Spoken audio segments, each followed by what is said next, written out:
Hey, good morning, guys. This is Stephen Howard. My dog Yucca's in bed. Rio's in Mama's bed with Lori.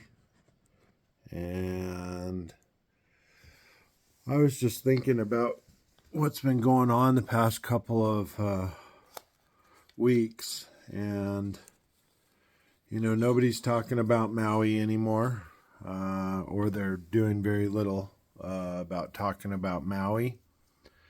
And I keep seeing videos that pop up with cars that are not burnt and metal that was twisted around concrete that was burnt, and the temperatures needed in order to bend that steel, and some of the other things that are going on that have gone on over in Maui, and what's happening to the people that had the property and what is being rezoned as commercial. Um, I saw something that kind of bugged me, and it made me think that some of the war that we're seeing is real, and that there are other parts of the war that are actually staged like a Hollywood movie because they can't go in harm's way to actually film where it's necessary.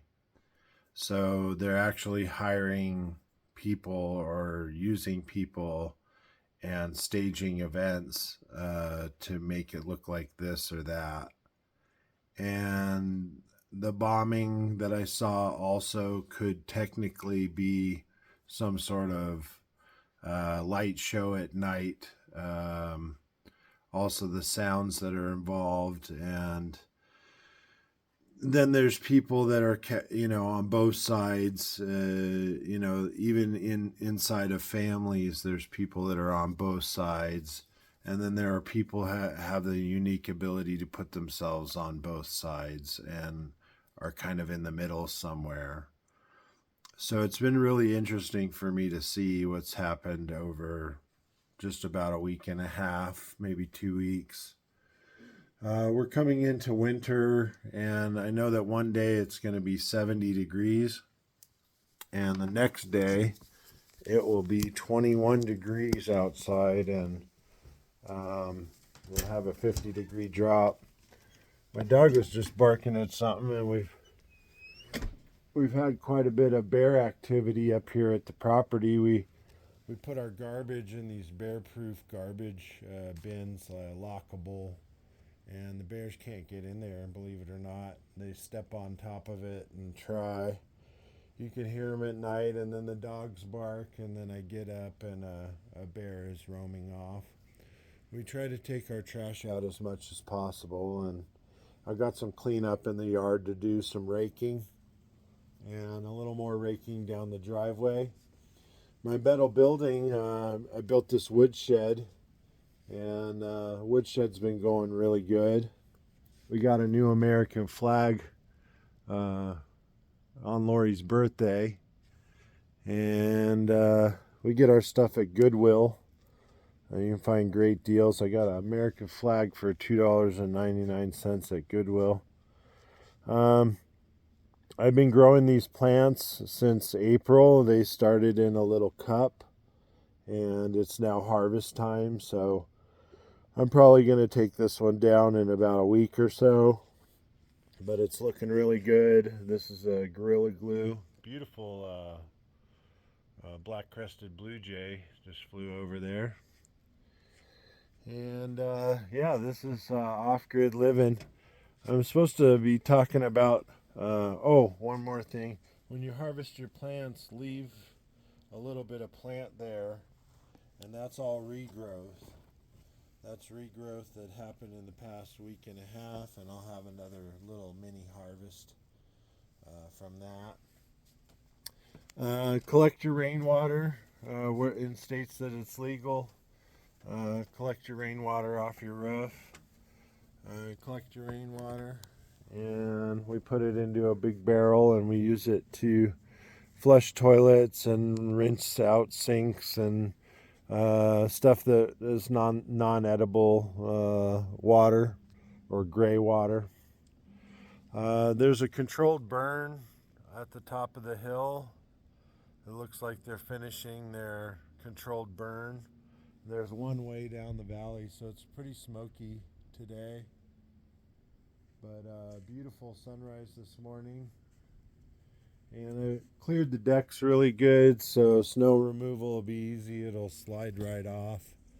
And last year I had an accumulation of snow about 4 feet high. There's my dog Rio sitting on the bed, and Lori in bed. Hi, Lori. Hi, Rio.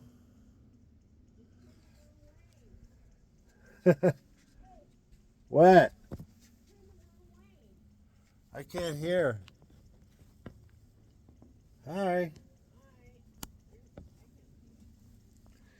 Anyway, we are at about 5,700 feet above the valley, and the level up here gets a lot of snow.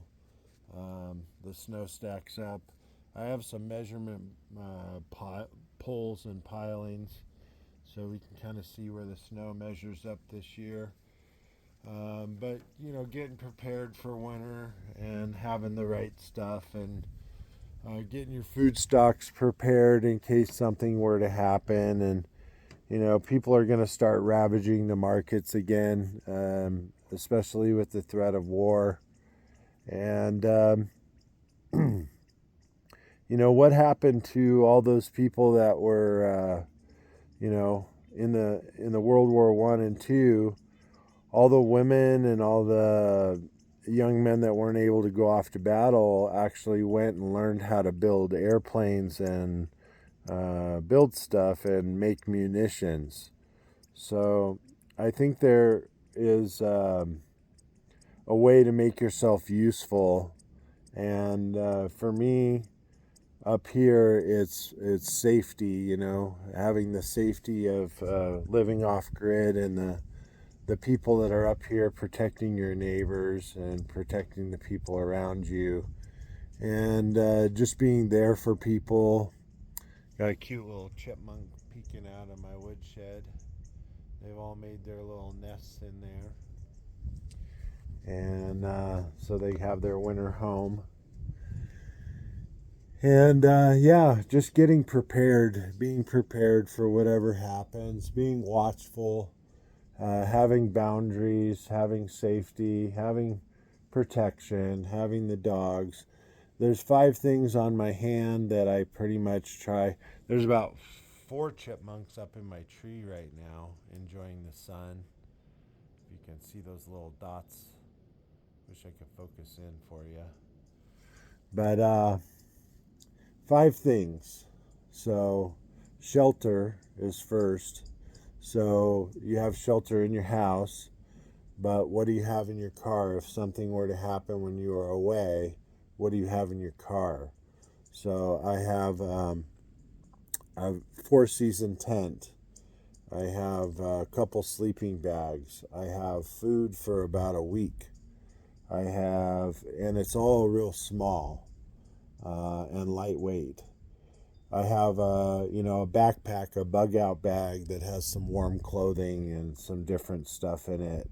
You have the basics like a knife and a lighter and a water purifier, and just getting yourself so that the essentials, most of them are in the car, and then you have a backpack that you can grab, and maybe a few other things, your escape route, however that may be. I was talking to Lori, and I believe the best escape is on a river, all camoed out on a river through the wilderness. And there's a river here called the Salmon River. It flows into Idaho, and it's south of us, which is pretty safe, but it's big wilderness, big bears, and it would be quite an adventure. But if you had to disappear into the wilderness, I think that's the wilderness that I would try and choose, and build some sort of sustainable living out off the land, out on a river somewhere where you could fish and you could at least attain water and the things that you need. You can live a long time without food, but you can't live very long without water. So remember that. All of the survival training, the outdoor training, all of the things that I've always focused on my whole life, the rock climbing, the kayaking, it all comes down to a basic, and that is shelter. So we have the tent, we have the house, we have the car. Fire, you have a way to start a fire. You have water, a way to purify the water. You have protection, you have food. So figuring out how to have food, having a crossbow or a slingshot, being able to hunt small game like grouse, having the ability to just live off of the land if you needed to, and sustain yourself long enough to survive whatever occurred. So that's really important. Then your personal warmth and comfort. And, we're here in Montana and we get weather all the way into the -20s. So I still have a few things I need to do for that, but having a propane heater that's portable that you could bring with you, that you could set up in the tent or set up outside the tent and at least warm up. Then there's, getting a fire started. And then there's, fight or flight. That is, if your adversary, if there's 25 soldiers coming up to my house and I don't think I'm going to be able to outlive a shootout or whatever with that situation. I'm talking about if we were invaded on the property. Then I would have to have an escape route, a way to get out, a way to go run and hide or whatever, and protect yourself in a offensive way instead of a defensive way. You're offensively running and hiding. You're defending yourself if they're coming after you, and you're figuring out where to go and who to tell and, what's going on. And we have several neighbors. There's more guns than people in Montana, so we have several neighbors that are highly armed and have told us that, we're able to go there and help them defend their families.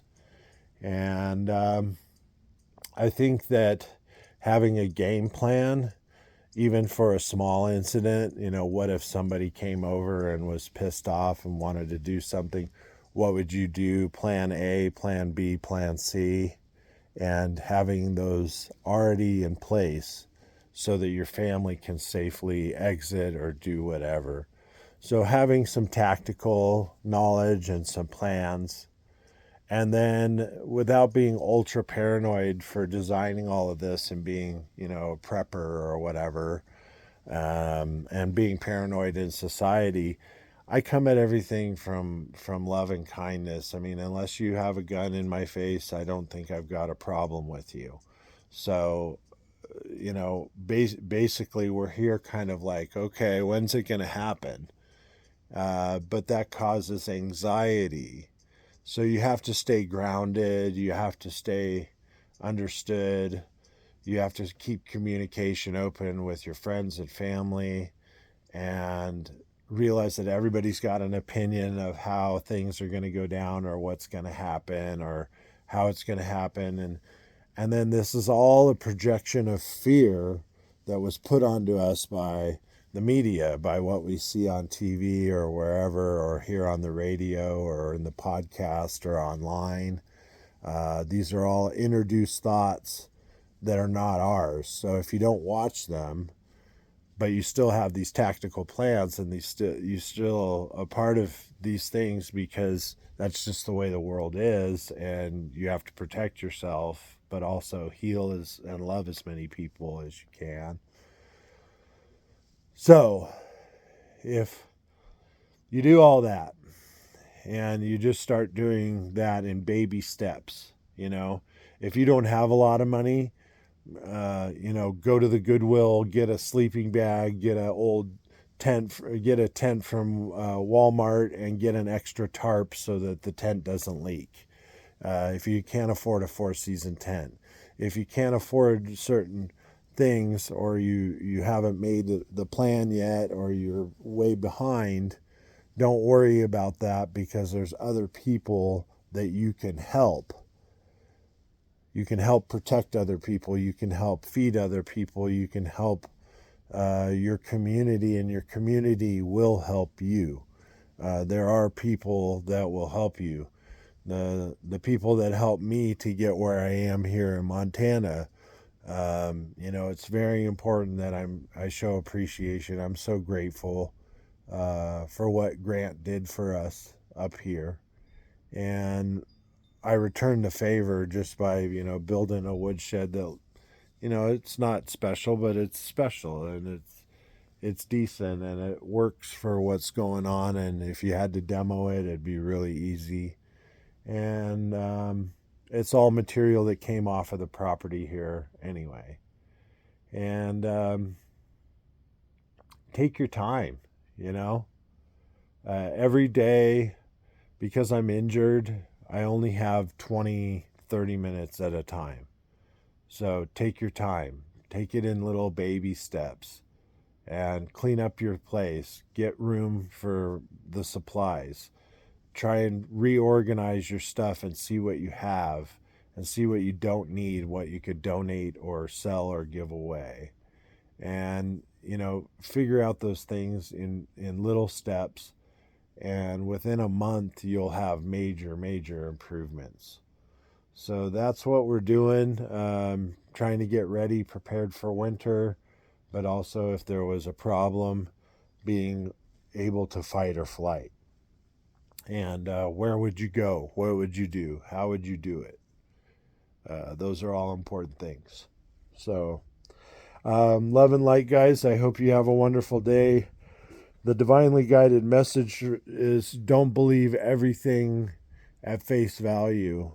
Some of this stuff might be orchestrated, or made to seem worse than it is, so that fear sets in, so that they generate their economy, and we go out and we buy stuff we don't need, and all of the other things. And just do what you need, the basics, the 5 things, where you're gonna be, your protection, your water, your fire, your plan. So, and make it a good one. Make it one that you wanna. I try to make a life out here that I don't need a vacation from, and it's been working. It's been working. I love you guys. Hope you have a great day. We'll see you soon. Bye.